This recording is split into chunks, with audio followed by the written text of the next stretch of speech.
Bem-vindos a Matosinhos à Volta da Mesa. Connosco temos Agostinho Sá Pereira, que é do Núcleo de Amigos... Núcleo de Amigos dos Pescadores de Matosinhos. Com a sigla NAPESMAT. NAPESMAT. É um núcleo de amigos que divulga o que os pescadores fizeram em tempos e que continuam a fazer. Exato. Esta associação nasceu antes de 2004, nas conversas de café e numas tertúlias que existiam entre amigos.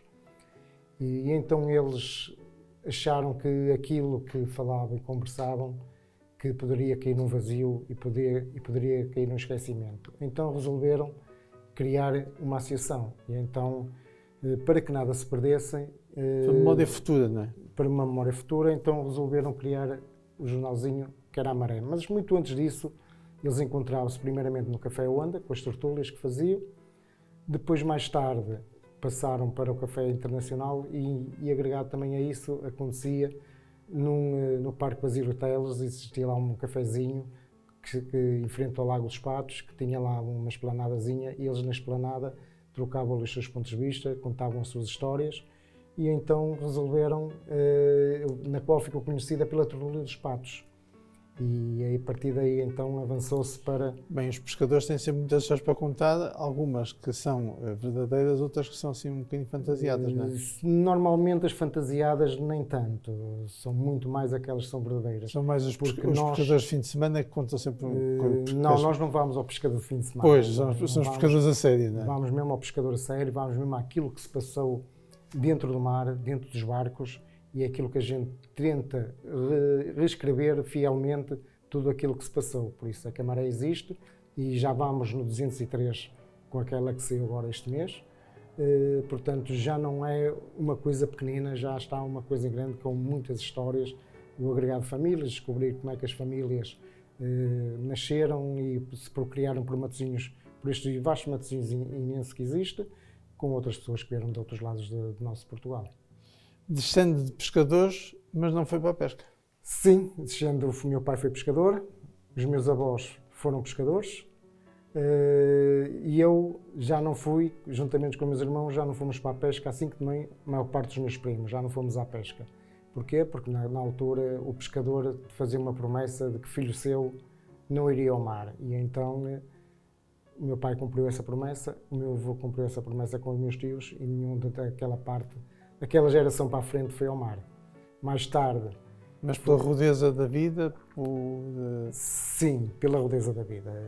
Não era fácil e nós, quando falamos do pescador, não podemos associar uma coisa muito importante, que era a mulher do pescador, que era precisamente a retaguarda, aquela que cuidava dos filhos, aquela que muitas vezes chorava e escondia, e quando ao meio nós queríamos um pão e muitas vezes se escondia porque não tinha esse pão para dar.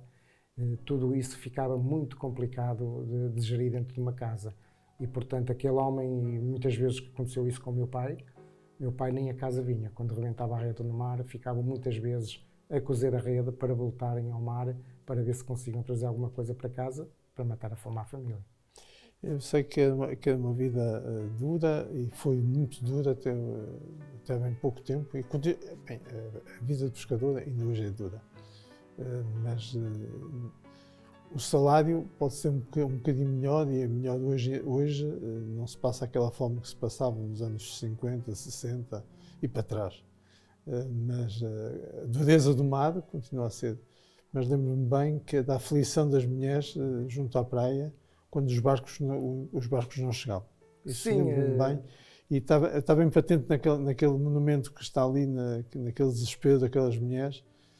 Muitas pessoas passam por ali e olham para aquele monumento e não nos diz nada, mas a mim mete-me sempre muita aflição, porque eu vi aquele sofrimento das mulheres, como diz, das mães, das filhas, dos avós, que muitas vezes gritavam, insultavam o mar, porque lhes roubava as vidas. Sim, porque a mim diz muito aquele monumento.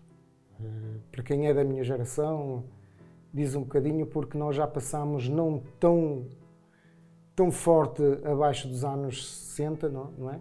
Não tão forte, mas já na parte da morte dessa parte, mas muitas das vezes.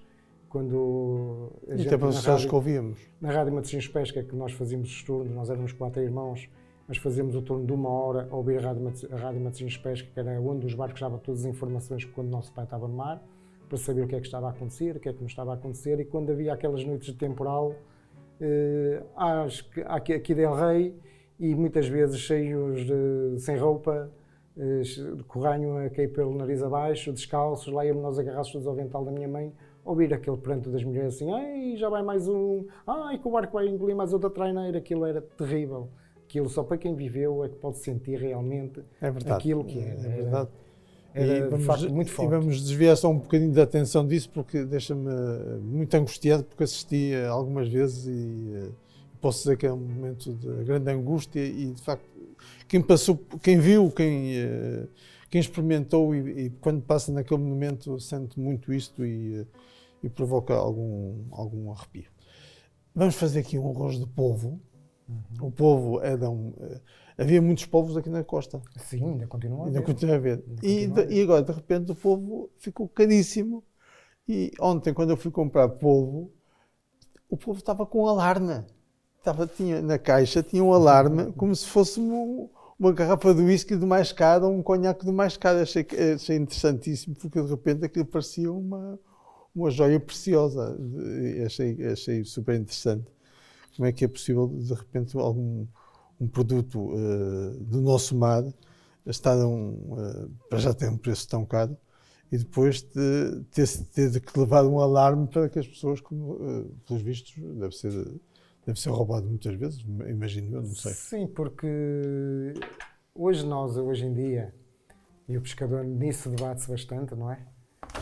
Não é ele que o ganha, não é? Ele é que o pesca, mas não é ele que o ganha. Mas sempre foi assim, não é? Mas sempre foi assim a vida toda. Não há, acho que é uma situação que nunca irá mudar. Não é? Porque há aquilo que ainda ontem explicava ao meu neto, meu filho, no meio disto tudo, mesmo até na família, há uma coisa que se chama economia. E, portanto, a economia tem que se fazer girar. E eles, para ganhar os seus grandes e ter altos lucros, como ainda hoje ouvimos a Petrogal, é evidente que tem que criar altos preços para que as pessoas consigam pelo menos ter a pequena parte do alimento, não é? Está tudo muito caro, está tudo muito caro. Esse núcleo de amigos funciona com o jornal, mas funciona também, tem algumas publicações? Sim, nós publicamos já 6 livros.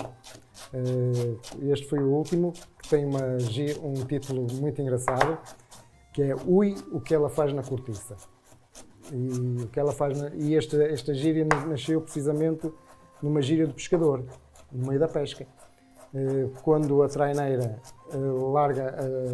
lança a chalandra ao mar para fazer o cerco da rede, fica a chalandra com o cabo num lado, a traineira vai fazer precisamente a circunferência para fazer o cerco e vem buscar a ponta do cabo à traineira. Depois, a ençada é criado o saco para a sardinha e depois a chalandra vai dando a volta, fazendo o cerco à rede e verificando se está tudo em condições. Quando o peixe começa a querer saltar da rede para fora, para que realmente, e quando a abundância de peixe é muito, então eles dizem ui, o que ela faz na cortiça, ui, o que ela faz na cortiça. Então no barco é uma arte de festa que existe a saber que realmente vão ter um dia de boa pescaria. Hoje, e a cortiça de facto é de fazer parte das boias, não é? Hoje tem plástico, não é? Mas, e antigamente era em cortiça. Antigamente era em cortiça. E havia uma arte que era, que não sei se ainda existe, mas que era do mestre de redes. Que era o mestre de redes é aquele que consertava as redes, ficava em terra, não é? Ficava em terra, tinha os armazéns de reparação de redes e a maior parte dos barcos deixavam, quando as redes estavam mesmo muito estragadas, deixavam lá e iam com outra rede para o mar para que nada faltasse, para que conseguissem ter uma boa safra. Porque a pesca começava em terra, não era? Sim, normalmente a pesca começa em terra. Não é? Todos os preparativos da pesca começam em terra e depois, no andamento do barco para o local onde eles pensam que irá estar o peixe e onde vão fazer precisamente o cerco, vão preparando as outras coisas necessárias para que tenha uma boa faina. O que nem sempre acontece, não é? Porque muitas vezes eles pensam que está ali o peixe e o peixe não está ali. Não é? Hoje há sonares, há métodos já de saber onde é que está o peixe, não é? Sim, hoje é mais fácil. Hoje é Mas mais há uns fácil. tempos atrás as pessoas Era simplesmente é por instinto, não é? E como se diz também pela sabedoria que eu adquirindo ao longo dos anos.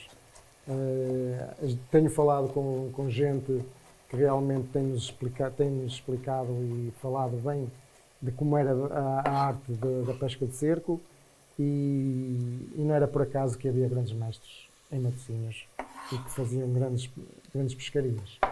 E o mestre é que lhe cabia a função de deitar as redes no sítio certo. O mestre, precisamente, era aquele que governava toda a companhia. Era ele que dava as ordens, dava as coordenadas para onde o barco ia e depois, muitas das vezes, ficava o contramestre ao lema da traineira. Como é que ainda feita depois a divisão porque depois havia uma divisão do peixe, do peixe, não é? Sim, normalmente o pescador tinha aquilo que se chamava a caldeirada. A caldeirada, exatamente. Que normalmente era um baúzito de peixe. Que às vezes as mulheres vendiam à porta da... Depois, muitas das vezes, para ganhar alguns tostõezinhos, vendia-se à porta do peixe, não é? E depois o resto da safra ia para a lota e se houvesse a vendagem, muito bem. Não havia vendagem, normalmente ia para o latão, que ia para a antiga fábrica da tripa, para fazer farinha. Que não cheio nauseabundo.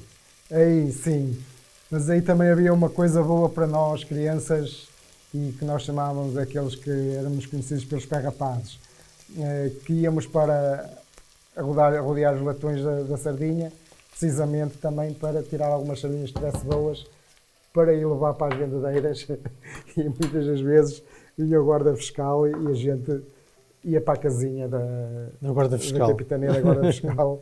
Passado umas horas. Passava as horinhas e não só, e levar um aquecimento nas orelhas, por assim dizer. Mas eram outros tempos. Mas a caldeirada era consoante o grau do pescador, ou seja, nem todos levavam a mesma quantidade. Não levavam igual, não, nem todos eram. Os motoristas tinham um determinado coeficiente de caldeirada, o mestre outro, e então os camaradas tinham outro mais baixo e diferente, não é?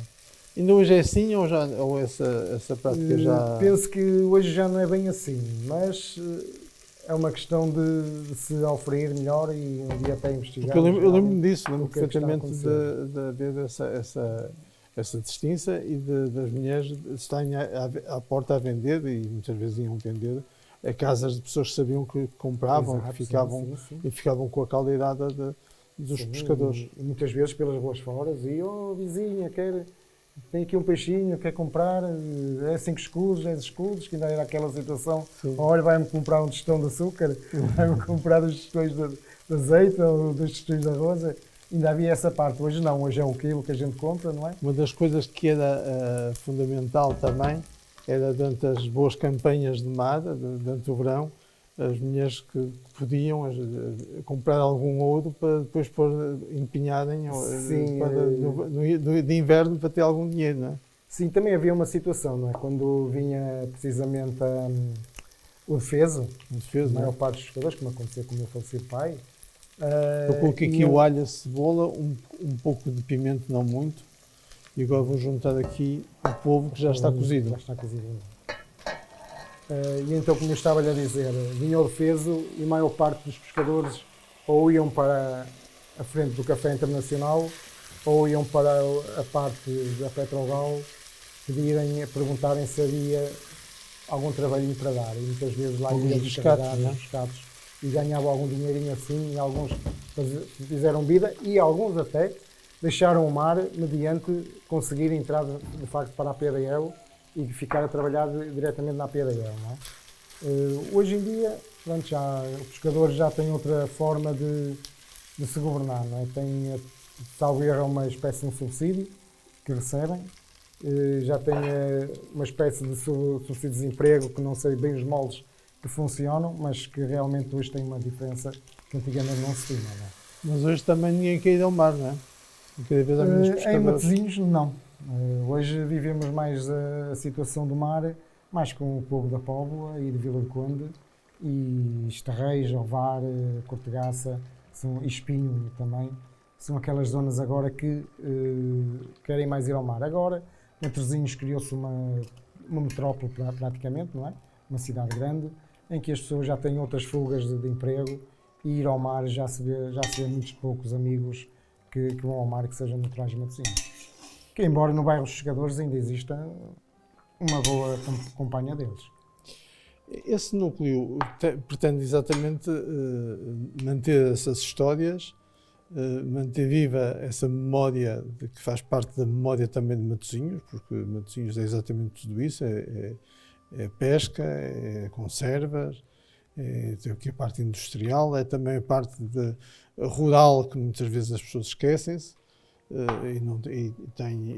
e tendem a esquecer, porque há uma certa ruralidade, uma grande ruralidade em Matosinhos.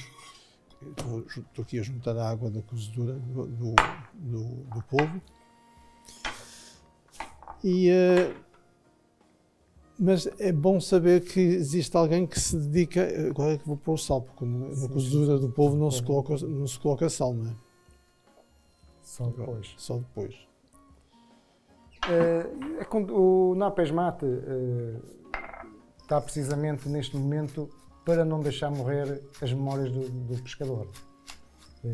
Por isso é que nós escrevemos os livros, investigamos as famílias, investigamos o naufrágio, agregado não só a este trabalho que a gente faz a nível de escrita e de edição, temos também um museu, temos um pequeno museu que guarda já lá muitas memórias e que se ansiamos precisamente que um dia haja uma boa abertura da própria autarquia, uma vez que o NAPESMAT não tem e nem nunca terá meios para criar ele um próprio museu do mar, para que o Museu do Mar realmente seja uma realidade. Faz falta porque não podemos associar nunca Matosinhos do pescador, porque quem deu realmente o ser depois da construção do Porto de Leixões a Matosinhos foi precisamente o braço dos pescadores que deram a conhecer, porque durante 4 décadas... Nessas memórias fala-se muito também da relação com a gastronomia, ou seja, nas receitas, no que se fazia, porque, por exemplo, a caldeirada era um dos pratos de eleição dos pescadores. Sim. Mas havia outros pratos que também fazem parte da memória, não é? A maçã do peixe-galo, por exemplo. Porque há peixes que hoje são... O tamboril era um peixe que ninguém comia, que ninguém achava graça nenhuma. Sim, pouca gente realmente comia esse peixe. Mais que eu me lembro, assim, já da minha existência de vida, até a única casa que fazia o arroz tamboril era um que ficava na esquina da Avenida Serpa Pinto com a Rua 1º de Dezembro, que era o restaurante da Mariazinha. A Mariazinha, sim. A Mariazinha, não é? E depois a partir daí não me recordo muito de quem o fizesse. Assim, havia uma receita que era lagosta fingida, que é uma receita dos anos 60, que se fazia com lombo de tamboril. E então era muito engraçado porque o tamboril, sendo um peixe barato, era muito barato porque ninguém o queria, e tendo uma textura muito parecida com a lagosta, em termos de textura, juntava-se os dois lombos, punha-se um fio do norte no meio, para fazer o fio como se fosse da lagosta, aquele fio. A escama da lagosta. Não, aquela parte da tripa da lagosta. Dava-se uns nozes, umas voltas com fio do norte e cozia-se em vapor. Depois tirava-se o fio do meio, cortava-se em fatias, gelatinava-se, cortava-se em fatias e colocava-se em espelho. Então aquilo chamava-se de lagosta fingida. Quando se comia com maionese, aquilo parecia mesmo lagosta. E como era muito barato, aquilo, claro, e era um petisco aquilo, mas em verdade aquilo, eu lembro que o tamboril, o peixe-galo, eram peixes que eram desvalorizados, as pessoas não queriam muitas vezes, e agora hoje andam à procura e quase que não existe, não é? Eu lembro que nos anos 80 o Méridien abriu em 84 exatamente, e o dos de Saint-Pierre, que é um peixe que em França é muito apreciado, que é e havia um chefe francês que veio trabalhar para Portugal e quando pediu peixe-galo para se comprar para pôr na carta, toda a gente achou para que é que ele queria o peixe-galo, porque ninguém ia pedir, não é? Então só os franceses que se instalavam no hotel é que pediam, porque ninguém pedia, não era um peixe completamente desvalorizado. E depois, agregado à nossa gastronomia matosinhense, há uma situação a nível de restauração que não podemos, que é a sardinha assada, não é? Com pimentozinho, com a batata cozida. E nas casas das famílias há um pitel que raramente pouca gente fala, mas que é de uma delícia tremenda, que é precisamente o filé de sardinha. Filé de sardinha, exatamente. Filé de sardinha, passadinho que é por ovo. a costeleta de sardinha. Ou costeleta de sardinha, assim melhor dizendo. Que passadinho por ovo, com uns dentinhos de alho por cima, na sertã, com umas batatinhas fritas, vai, ou um vizinho malandrinho. Eu ouvi alguns pescadores há muitos anos, na grande fome da guerra de 39 a 45, dizem que uma dos pratos que se fazia aqui nesta região, e tem testemunhos disso até registados, era comer gaivota. E então fazia-se a gaivota, marinava-se em água com vinagre, deixava-se 24 horas, porque a gaivota sabe a peixe, não é? Ficava em água com vinagre. E depois ela era cozinhada no dia seguinte, em 2 águas, e depois era cozinhada, depois desfiada, e depois faziam ali depois ou faziam canja, ou faziam ensopado, ou faziam era o que era. Mas engraçado que até chegarem até darem a receita, foram dois pescadores aqui, 2 mulheres de pescadores aqui de Matosinhos e uma mulher de um pescador na Forada. Mas tiveram muito pejo em falar disso, porque não era bonito dizer que tinham feito essa comida para os filhos, mas era uma fome, a fome era tanta, não é? Porque nessa altura a guerra 39 a 45 foi uma fome terrível. E eu no tempo antes, que eu nasci em 62... Eu também não. Mas não me lembro, nem nunca ouvi. Assim como há pouco falava de um desastre que houve, de um naufrágio que houve em 75. Em 1957. 47.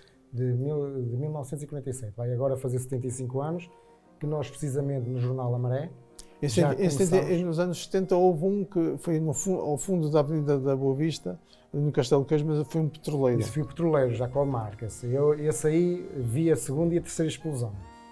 A primeira não, a primeira só sentiu o abalo, que ia precisamente a virar da Avenida Serpa Pinto.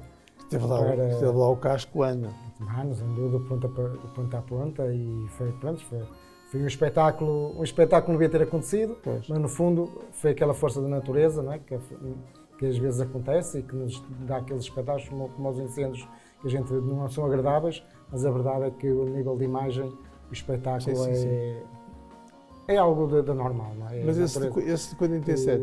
Este de 47 foi precisamente, nasceu, aliás, a história desse naufrágio nasce 2 dias antes, praticamente.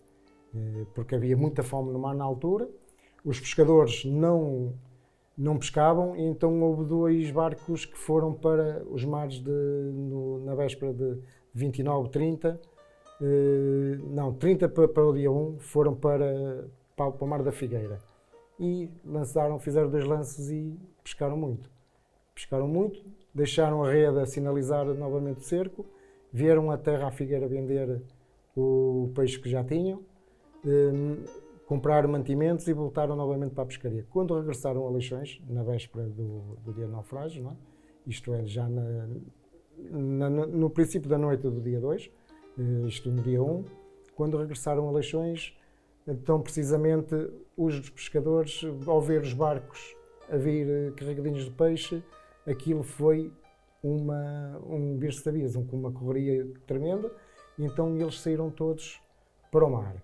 Nessa fatídica noite, lançou-se um temporal mesmo medonho. Fala-se, e ainda há pouco tempo, por heroína do destino, ser o mestre José Seta, faleceu precisamente quando se fez 74 anos que se salvou desse naufrágio. Ele morreu no dia 2 de dezembro de 1921. Portanto, ele, em 2 de dezembro de 1947, salvou a vida no naufrágio. E, portanto, tivemos essa ironia das coisas da vida, não é?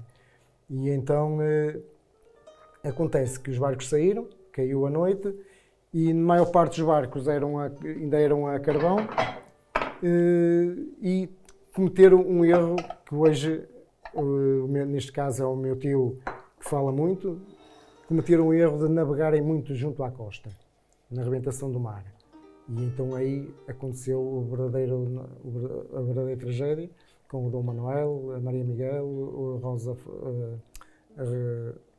a Rosa Faustino e agora não me recordo o nome do outro barco, na qual padeceram 152 pescadores. Mas, entretanto, há outras histórias que nós vamos escrevendo e vamos publicando, de barcos fantasmas que entraram dentro do porto, como o São José V, como barcos que ficaram fundeados e pareceram quase como se fossem montes de lenha, mas que entraram, mas que salvaram e a tripulação salvou. O nosso arroz está pronto, a nossa conversa vai ótima, mas temos também que terminar. E então vamos colocar aqui estes peixes que são bem demonstrativos da nossa conversa também. Vou desligar e espero que continue o seu trabalho de pesquisa e que nos traga, quem sabe, algumas receitas também para que nós possamos aqui fazer em Matosinhos à volta da mesa algumas receitas feitas pelos pescadores de antigamente. Muito obrigado pelo seu trabalho, muito obrigado pelas suas pesquisas, muito obrigado por essas conversas de tanta gente que passou tanto tempo no mar e que tem tantas histórias para contar.